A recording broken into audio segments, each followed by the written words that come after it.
So good morning. This is Ajahn Brahm here from Western Australia, from Serpentine, from Ajahn Grove Monastery Retreat Centre Hall, and doing some service over here in Western Australia. The COVID restrictions have been almost totally relieved. So soon we'll be able to do our entry to the Rains Day on Sunday, and depending on the weather, can have as many people as we like, which is wonderful to see just how, with a little bit of restraint and people keeping their rules and acting responsibly, just how that gives us a lot of freedom. And that is the same way with things like keeping precepts. As we live a virtuous life, we find it's not a burden at all, but it's like a freedom. Too many people in our world, they look at things like precepts, they look at monks and nuns who keep so many precepts and believe that that must be a great burden for them. But really it's not a burden at all, it's a great freedom, a great liberation. So many things we do not have to be concerned about or worried about, and we have this wonderful sense of goodness and kindness and fearlessness. So we can go out into the world and just people trust us. In all those years that we have been sort of here in this part of the world, the trust which people have given us is quite astounding sometimes. And the story I remember was going into the hardware shop many years ago. And because I was a person doing most of the buildings, I would do most of the ordering of the stuff as well. And as you went into that hardware shop, it was just so full of people. I waited patiently in queue, because you don't push yourself forward at all. And when it was my turn, I needed a colour chart. They gave me the colour chart, but it was so big to open. I tried to open it, but there's too many people around, so I was trying to find a nice quiet place. I must admit I was more concerned about the others than really realising where I was going. And I found a nice quiet place, with a little bit of space in front of everybody, but at least I could open the book. And I put it down on what turned out to be the cash register. And as I put the book down, ding! And the day's takings in a hardware shop, many thousands of dollars. The tray came right out in front of me. And all the visitors there, the plumbers and the builders and the bricklayers, they suddenly went quiet. To all intents and purposes, it looked like Ajahn Brahm was robbing their shop. And one of them said, "Better look at that guy." So Ron, he was the person who owned the shop. And then Ron took one look at me and said, "That guy can't even touch the money." And he walked away. And it's really convenient with the open sort of drawer. I could lay the book down on there and actually turn the pages and had a bit of space. It was very convenient. And then someone else locked the cash register afterwards. But what I really remember from that scene was the trust which Ron had with me, the owner of the shop. Late in the afternoon, all the day's takings, I could just put some in my bag if I really wanted to, if I could, but of course you don't want to do that. Someone trusted you. They knew you for so many years. These guys can't even touch the stuff, let alone steal it. And so it was very convenient, and that was a wonderful gesture of gratitude which I have for him, and trust which he had for me. And it makes life-keeping precepts much easier for people, which is one of the reasons why that coming up to our Rains retreat soon, and it's one of those times that people make an extra resolution to try a bit harder to restrain yourself from some of those problems which we have in life, caused by just greed, hatred and delusion, just wanting things at the expense of others or at the expense of ourselves. So little by little, we make little resolutions, and we find that every time we do keep an extra precept, every time we do let go of something, we find we're more free. Every time we let go of something, it's obvious, isn't it, when you give it the right language. It's not sort of adding another precept to your heavy backpack. It's taking things out. So you're letting go more and more and more of what you want, what you need, what you have to have in this world. which is why you feel this wonderful sense of freedom. But not only that freedom from worries and concern, it's also you feel more in power over your life. It was a strange phenomenon, but when I was a lay person, and when I did start giving up some of my indulgences, the one I remember most of all was alcohol. When I gave that up, you felt so much more in power over your life. You weren't under the control of either alcohol, I actually never took drugs, not under the control of other chemicals in your body. You were free, you're in charge. And that made, again, a very great influence on me to see that it wasn't really giving up anything to keep precepts, except giving up problems and difficulties. It was taking on this wonderful sense of I'm in charge of my life, this is what I want to do, and I'm going to do it. And I can't see any sort of negativity or any problems or any bad side effects of those precepts. So that's one of the reasons why during the range retreat we try our very best. And the extreme case in my life, or not in actually my life, but in my career as a monk, was when there was a gentleman, my first years in Thailand, was a Thai gentleman, and he was an alcoholic. But he came up to us and he said, during the Wasa period for 3 months, I'm not going to drink any alcohol from sunrise to sunset. And this gentleman, that was a very big sacrifice for him. You could see it. He would come to the temple and try and hang out in the temple all day because he knew there was no alcohol there, and to try and make sure he kept his precept. And he was waiting and waiting and waiting in the evening for sunset to actually have some alcohol. And he had a big top up before the sun rose because that's the best he could do. But for him, that was such a hard task. And after the range retreat, he'd done the 90 days of the range retreat, or 89 days of the range retreat, without taking alcohol from sunrise to sunset. Wonderful, a great achievement for someone like that. And hopefully, maybe next year, you can maybe try a little bit more. And that is actually the way that we take control over our desires rather than being controlled by our desires. Too often in our life, we think we are free, but it's not real freedom. It's a freedom of desire rather than the freedom from desire. And getting to understand the real freedom of life is being free from desire. So you just don't want anything. You don't need it. You know, if something comes, I don't actually why that somebody brought us a nice breakfast this morning. But if somebody comes and it's allowable, you can eat it. But you don't go searching for it or wanting it. And that way in life becomes so much more happy. All the time when I've been out searching for things, it always tends to go wrong. There was the one time where we could make our own tea and coffee when I was a young monk in Thailand, was when we were sewing robes and dyeing robes, which we did ourselves. These robes were not bought by a shop. There were no shops in that part of Thailand when I was a young monk. So we had to make it out of white cloth, sew it together, make the dye, natural dye from jackfruit wood, and then eventually just dye it. Very labor intensive. And because of the amount of work, the monks would have to stay up all night to actually make the robes. So it was a few monks making the robes again, and I sort of gave them a little bit of hand in the evening before I went to bed.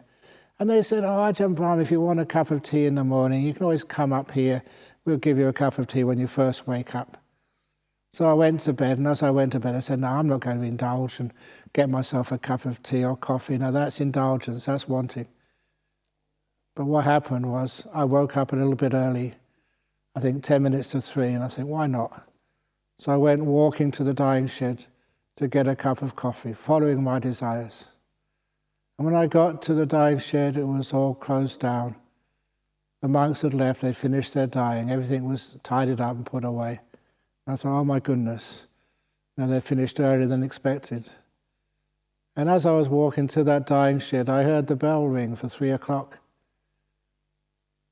And so from there I went to, might as well go to the hall, do some meditation and the morning chanting. And after morning chanting was finished, I met those monks and they said, "Where were you at 3 o'clock in the morning? We came to your hut with a cup of coffee. We thought we'd surprise you and give you a treat because you helped us last night." And I said, at 3 o'clock when the bell went, I was walking to you, but we went on a different path and we never met each other. And I thought that was a great lesson for me, Ajahn Brahm. If you didn't want anything, it would come to you. But when you went chasing it and walking towards it, it went a different direction and I missed out. So often my life has been like that. You search for something, you really go out for it, you want to get it, and you miss it. Which is one of the reasons why the whole path, whether it's keeping precepts or whether it's meditating, it's all about letting things go. Just leaving them alone and not chasing things in the world. If you chase things in the world, all you're chasing is frustration and disappointment. So instead of that, we can learn how just to sit here, be peaceful. And it's amazing how much of my life, the things which I need have come to me without needing to seek them. So that's a trust. And people say, "Oh, it doesn't work." But have you tried that? Have you really tried trusting? When there's something you need, he will be there for you. Something you really need. And certainly you have to trust that when you're sitting down meditating. Too many people in this world are just trying to get things, search for things. But when you're meditating, that's totally the opposite attitude. You spend all your life searching for things, trying to attain things, trying to get something, trying to achieve something, and measuring yourself by what you've achieved. Have you ever noticed if you achieve something, you lose it later on? It fades away. All those degrees, those achievements, those attainments, after a while you haven't got them anymore. The body fades, the brain sort of fades. So what are you doing that for? Because there's something else which is more important, this wonderful sense of like being here, instead of trying to get somewhere. Learning how to let things go, rather than sort of carry more stuff around in you.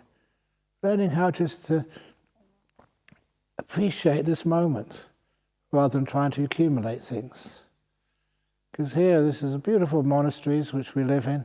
And if we're not even in the monasteries, beautiful parts of the world, even in the city, some beautiful people you see in parts of the city.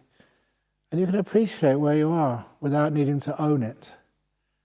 Which is one of the reasons why that when we own things, we tend to worry about them and control them. We don't own anything. Imagine what it's like not owning something. Imagine what it's like not owning anything except your good karma, except your trust, your goodness, and your kindness. If you have those qualities, goodness, kindness, you are rich. You find you'll never want for anything in this world. You always have a kind person gives you a place to stay. You always find enough food. What more do you want in life? And what more do you need in life? The more important question. So little by little, as we let go more and more, as we become more free, as we become more empty, we find we become more full of anything we ever needed in life. There's sometimes that this will be the 37th, crikey, 37th rains retreat here at Bodhinyana Monastery. So many years, when we first came here, you had to work. But now, the facilities, quite frankly, are almost luxurious by monks' standards and nun standards as well. And those facilities, lots of hard work, and I remember just sacrificing a lot of time to build those, so that when they're built, now we can be at peace and relax. But how many people in this world, they never stop building. They never stop accumulating. They never stop doing anything, or most of the day they die. We lost the ability to retire from the world. 60, 65, 70. What do people do when they retire? They don't know what to do. All that working which you did, all that going to the office, all that waiting in traffic jams to get to work or get home again, all that looking after your children. You did that so they can give them a good life. And so then you can retire and find some peace. Retreats are like that for monks. It's 3 months of retirement where monks and nuns can be at peace, could just meditate peacefully and enjoy this moment in stillness and sometimes even in bliss. Get so much insights into the nature of this world and wonder why it is that people always want to do so much. Why can't we just sit still and be quiet and enjoy this moment and let this world settle down? So little by little, we look upon this as a retreat, or as I often say, like retirement. Retire for 3 months. And this is a little bit of a segue into the meditation, because a couple of nights ago somebody asked me, can you please repeat the little meditation which I did last Wesak, the Buddha's anniversary of the Buddha's birth, enlightenment and final passing away. The little meditation of what it must have been like when a Buddha becomes enlightened. That all the work finished, could really retire. Retire so peacefully, so still, with nothing needed to be fixed, ever. With nothing missing, ever. With nothing needing to gain, ever. Beautiful sense of peace. And I was using just something which I remembered from the little bit of, I wasn't a professional actor, I hardly did any acting at all, except in like school plays. But I do remember just reading about people who are such great actors, they almost become the character they acted.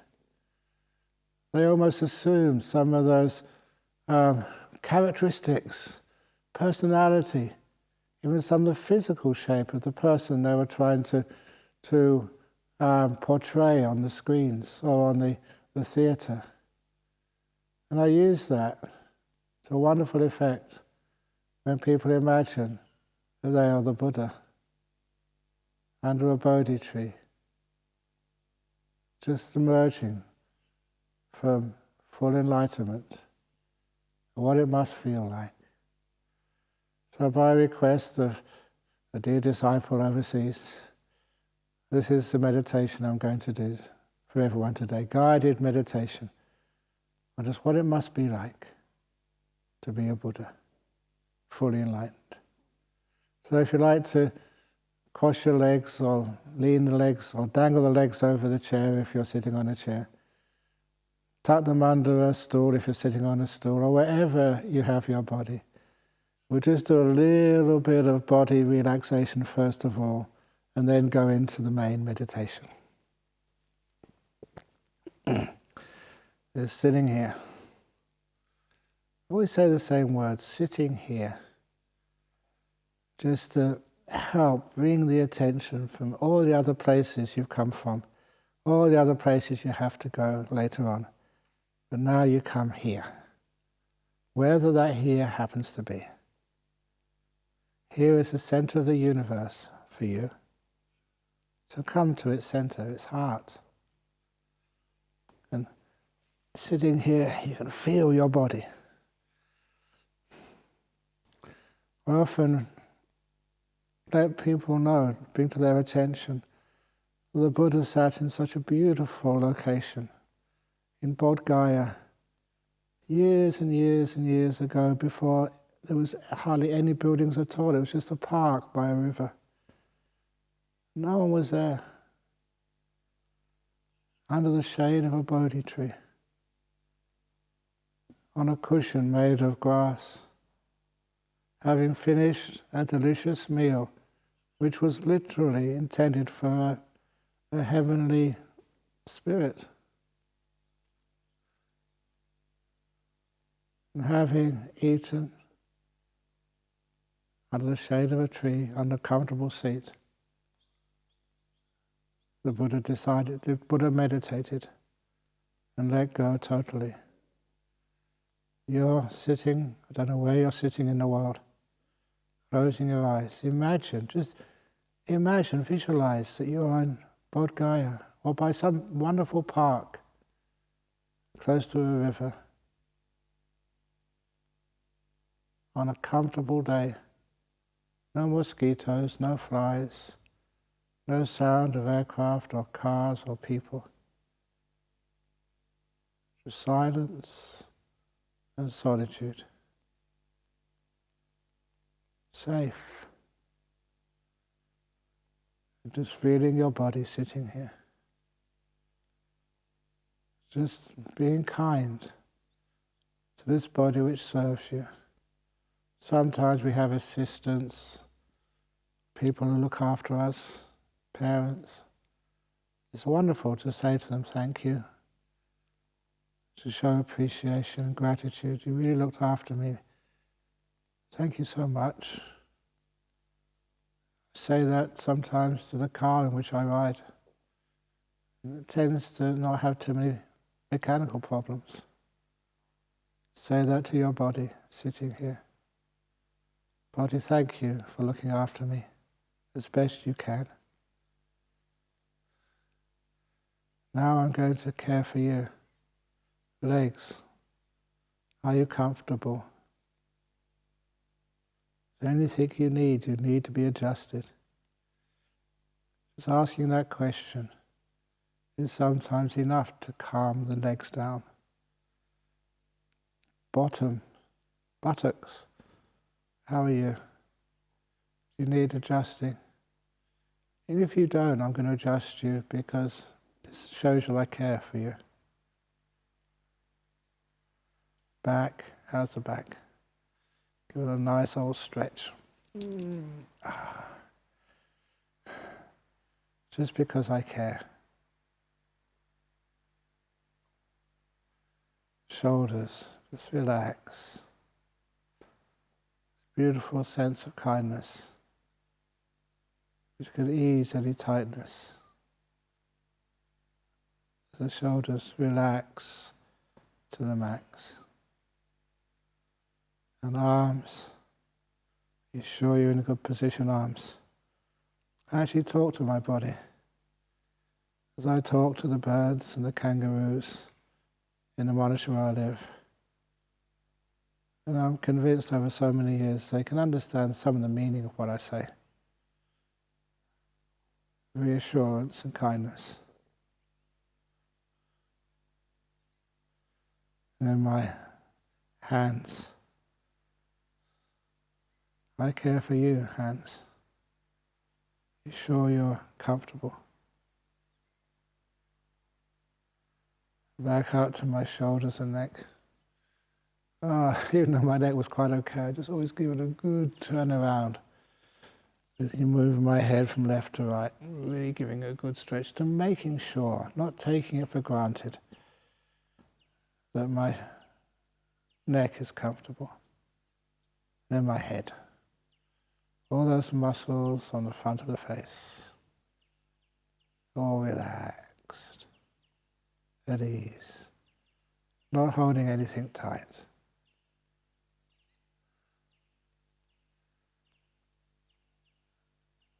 And I stay at each place as long as my body needs. I'm not running the agenda. I'm caring for my body. It runs the agenda. With this ready, I can just be aware of my whole body sitting here. Wow, it's really at peace. It's at ease.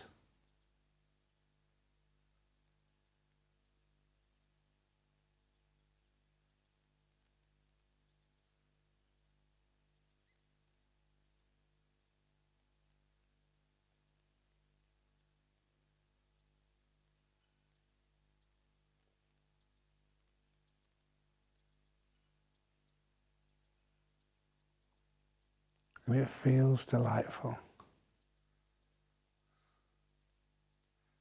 It's the delight of relaxation. perception of which I've cultivated over so many years. Because when I see it, I know, yeah, that's going to make my body more relaxed and more healthy.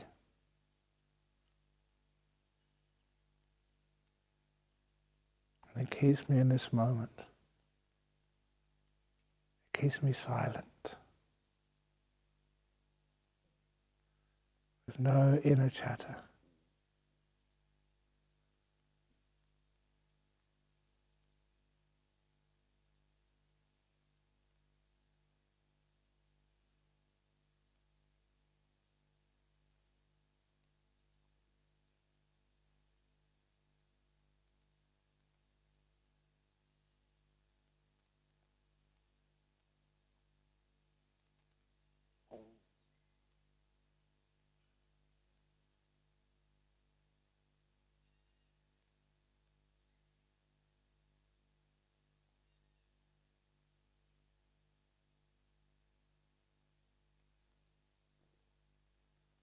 And then when my body's relaxed, I can move to relaxing my mind.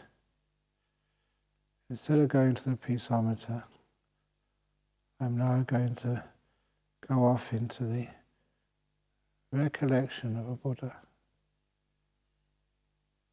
Imagine you're acting in a play for a good cause. It's a wonderful thing you're doing. You're playing the part of a newly enlightened being, a Buddha. Just imagine that you're sitting on this cushion made of glass. You had a good meal.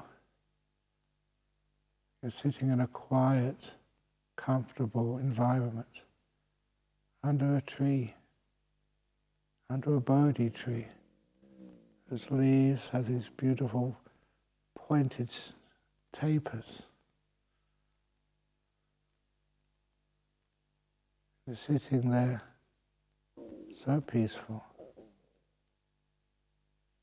so at ease,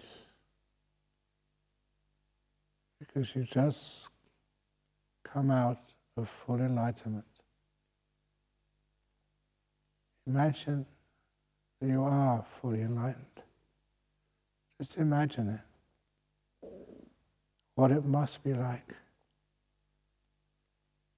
There's nothing you want in the whole world. Nothing. All those aspirations and struggles, all that hard work, that pain, that giving up, all of that is now gone. You know there's nothing more for you to do. That all tasks have been completed.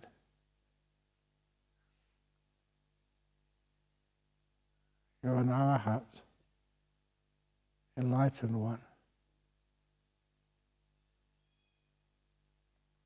This is real retirement. Whatever task had to be done, you've really done it. You're at peace. People in the world have all these unfinished business, these things to be done, these bucket lists of things they want to do, these people that they haven't reconciled with, all that unfinished business. You no longer have any of that. You have no business at all. You really are free. Much business is a result of being afraid what might happen, what might go wrong. You have no fear now. Fear has been let go of. Will never arise again. There's nothing you can lose. Nothing you own. You're just aware and at peace. All that needed to be strived for has been achieved. And actually all of that was just letting go. You're a Buddha, free. You can feel the peace like nothing you've experienced before.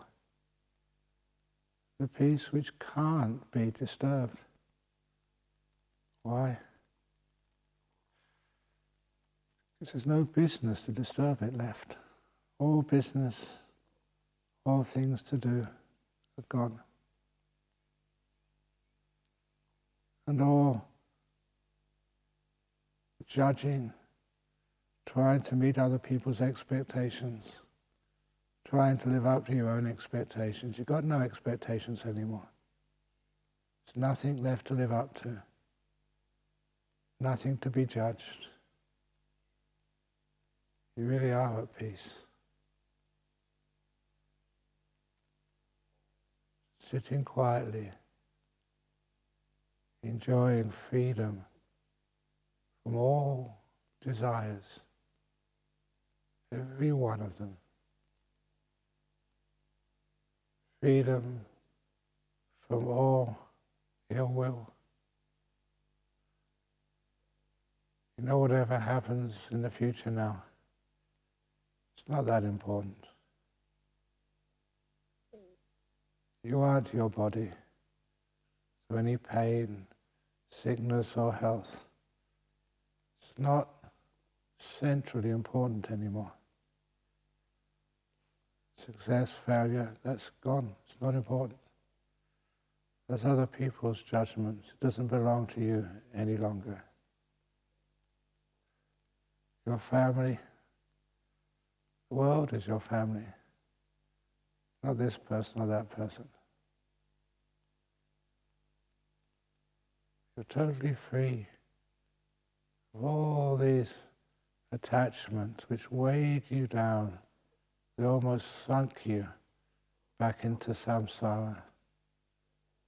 With all of those attachments, ownerships, things which you thought belonged to you, all of that gone. You're lighter than a feather.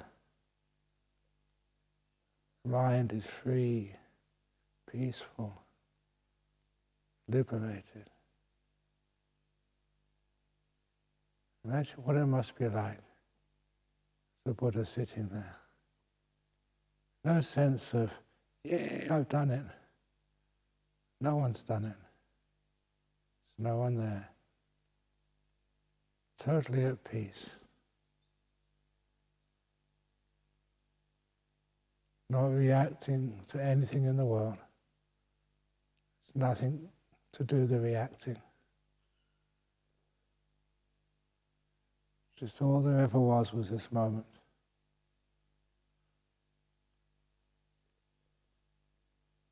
Empty. Still.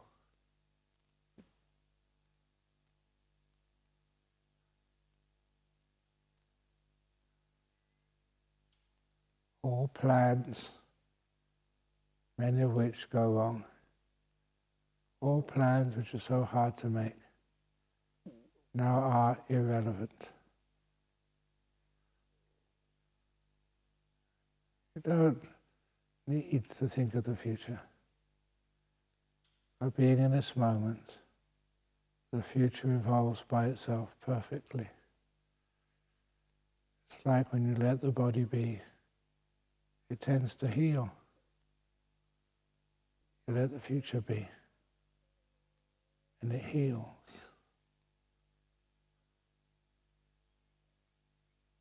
All you can feel is the gentle wind just drifting over the Bodh Gaya Grove, clean and fresh. It's the wind of this moment, pure. It brings nothing, it takes nothing away. Where the wind comes from, where the past comes from, you don't know. Where it goes to, you can't tell. You only know the wind as it's passing you in this moment. the Buddha under the Bodhi tree, experiencing the delight of the most simple and empty.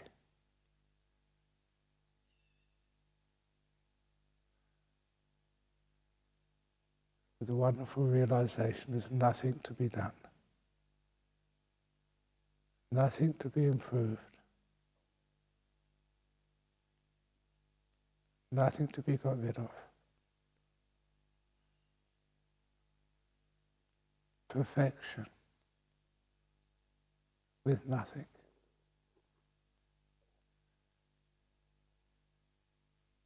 This wonderful sense of freedom, ease.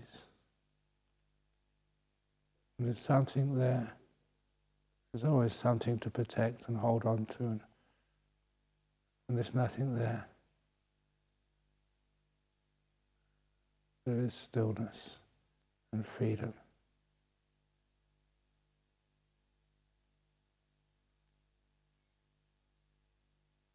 A beautiful joy, beauty, delight, of a flavor which the Buddha said is like some bodhisattva, the happiness of awakening, real awakening, enlightened awakening.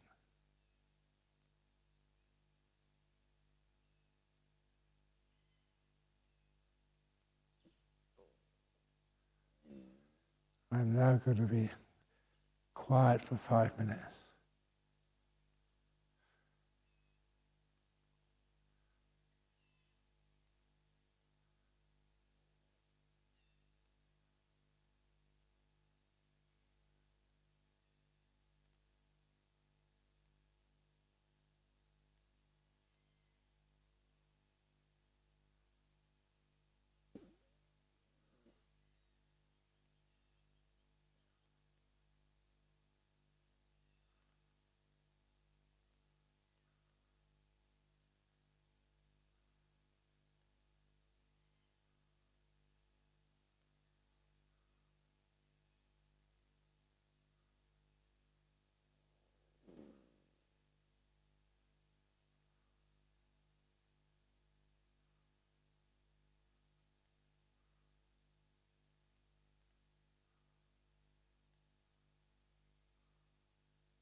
like a Buddha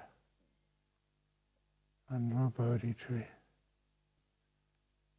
with no business, nothing to fix or change or build. Imagine the freedom,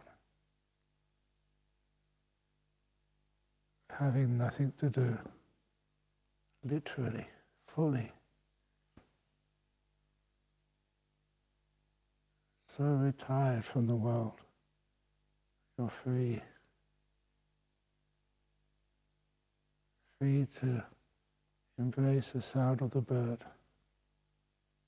or the coolness or the heat of the day.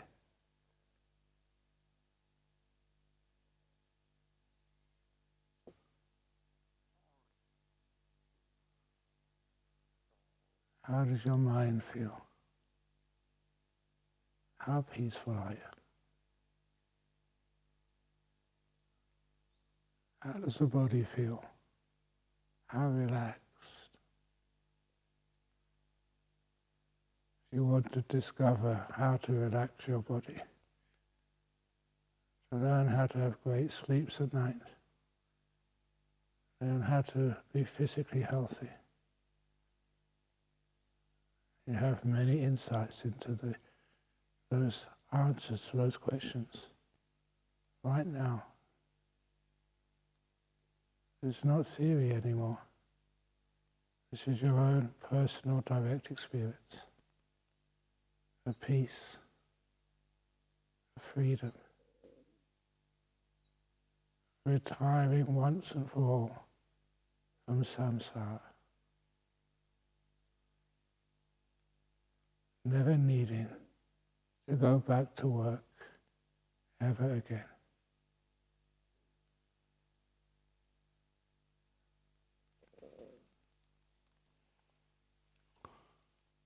Now I'm going to ring the gong, rather just let it chime.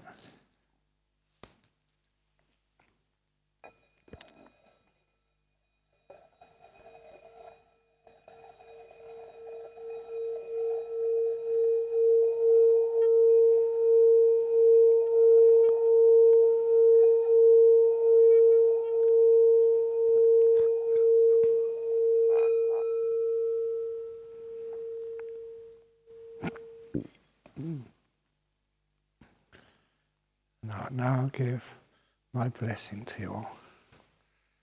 Or rather, share our blessings with each other. Sabba roga vinimuto, sabba santapa vajito, sabba viramati gando, nibbutto chatuang bhava, sabitiyo